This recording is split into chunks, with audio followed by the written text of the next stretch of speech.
layout. I've had an exhausting day at work, and there's nothing more therapeutic than coming home and just being on the layout, working, running trains, fixing things that I've messed up. But overall, today we are doing an overview of several Athearn switcher locomotives. So I'll show you what we're taking a look at and what all you'll be able to see in this video.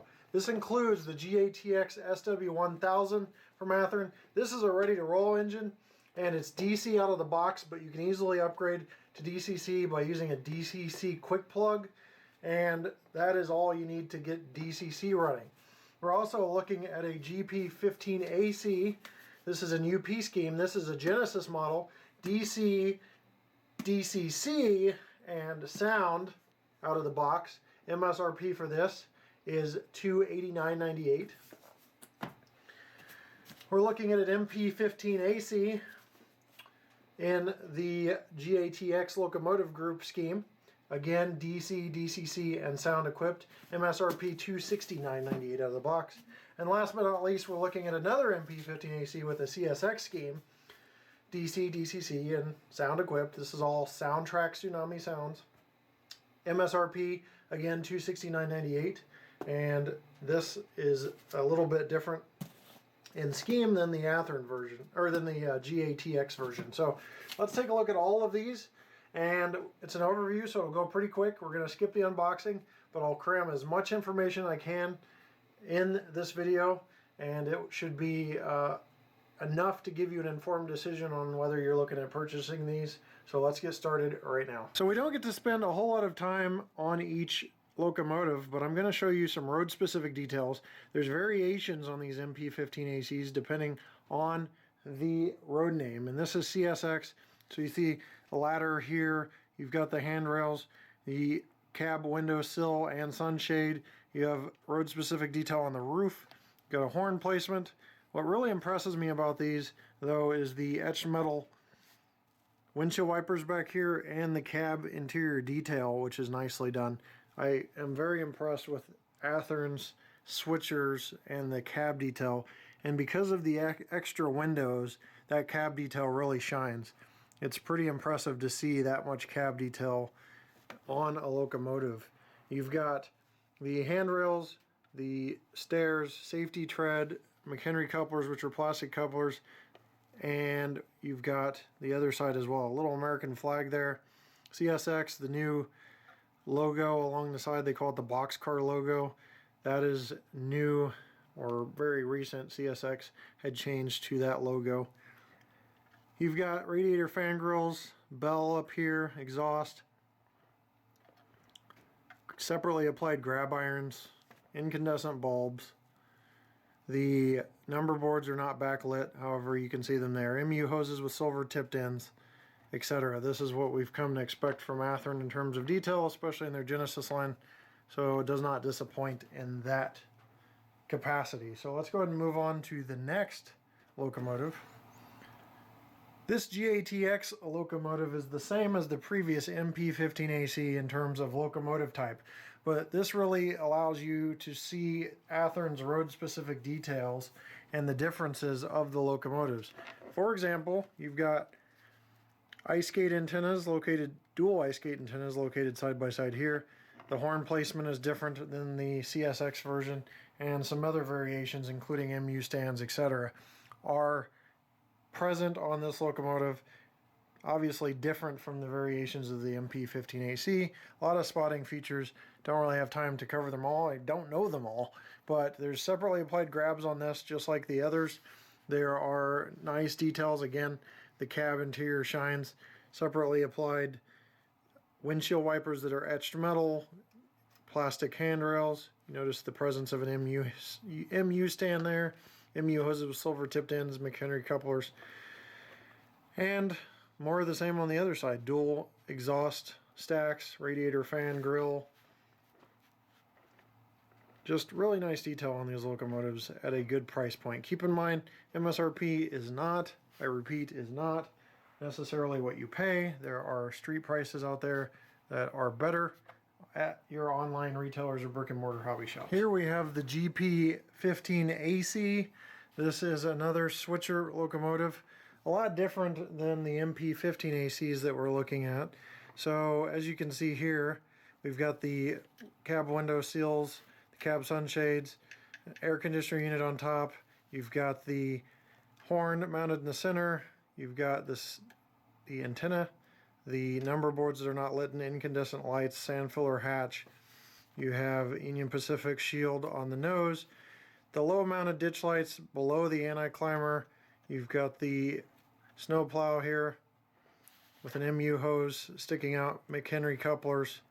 Lots of nice truck detail on these units. You have cab interior detail again, adjustable cab windows, which is a little hard to get a hold of, but they do adjust. I tested those out. You have lift rings. You've got the handrails, Union Pacific on the side, warning labels, see-through grills back here, radiator fan grill up top. Separately applied grab irons all along the backside, safety striping. You've got safety tread along the walkways. Again on the rear, you've got below the anti-climber low mounted ditch lights on the rear, MU hoses, and the McHenry coupler. So a lot of different variations from the MP15ACs we saw on this GP15AC.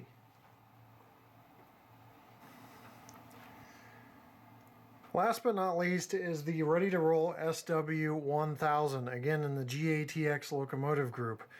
So this varies from the MP15AC and the GP15AC, but I was surprised that even in the ready-to-roll series, they included cab detail, etched metal windshield wipers, incandescent lights, plastic handrails, etc.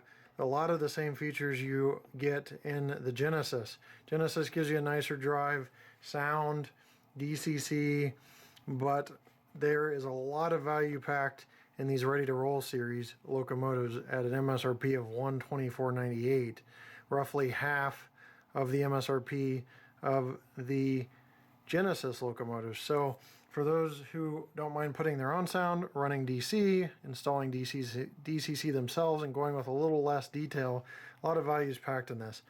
You will notice some differences in detail. There's not safety tread, there's not as many features, and the drive, like I said, that Genesis drive is something that the entire hobby kind of aspires to do in terms of smooth operation. But overall, still very impressive amount of detail on these locomotives.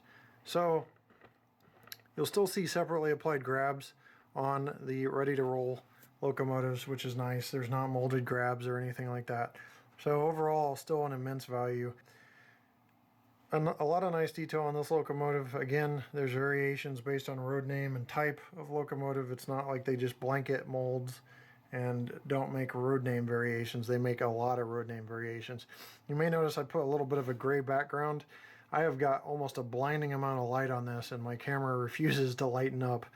It is darkening everything and sucking in the black, so it's very hard to see some of the detail, like the truck detail there. So I really have to get close so you can see some of the detail in the blacks and at the top, because that black just eats up light like nothing else, and I cannot seem to fight it very well.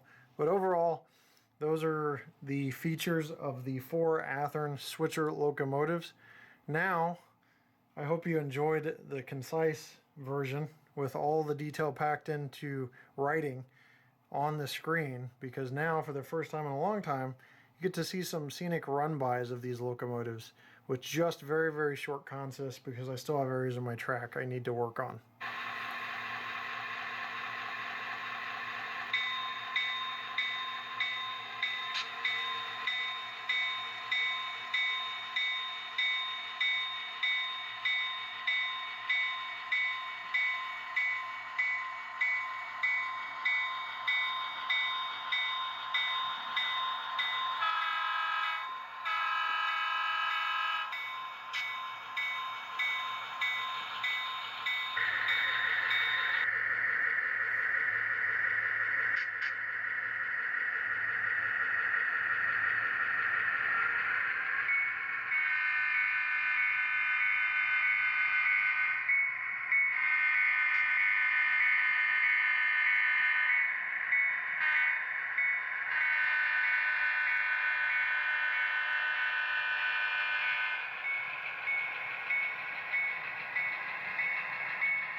Guys, I hope you enjoyed today's overview of those 4 Athearn switcher locomotives. My takeaways from this video are the fact that Athearn does not just blanket road detail on every different road. They have road name specific detail, which you could see in the MP15AC variations. The SW1000, the ready to roll locomotive, is a great value at almost half the MSRP of the Genesis, but still a lot of cool detail, separately applied grabs, nice cab interior detail, and the fact that it still can be upgraded to DCC and sound if you wish on your own terms, on your own timeline. And the GP15AC shows you the nice Union Pacific scheme, the UPY, which is UP yard service, and most switchers are using yard service, so that's great for your layout for yard service. But overall, I was very impressed with these locomotives. Didn't have any problems out of the box. The unboxings went fine, even though we didn't cover those. No flying parts or anything like that. So with any train, you have to be careful for fragile details. But overall, there was no parts flying or anything. So I hope you enjoyed that. I hope you enjoyed the new format of this video, which means I do less jibber jabbing and more data is packed into when I'm explaining the products on that screen and kind of rotating these locomotives in a 360-degree fashion. I'm giving you some data, prototype data, pull tests, etc. So I hope you like that format. It shortens the video length a little bit, and I hope you like the fact that we're back to running trains on the layout a little bit and giving you at least a few run-bys.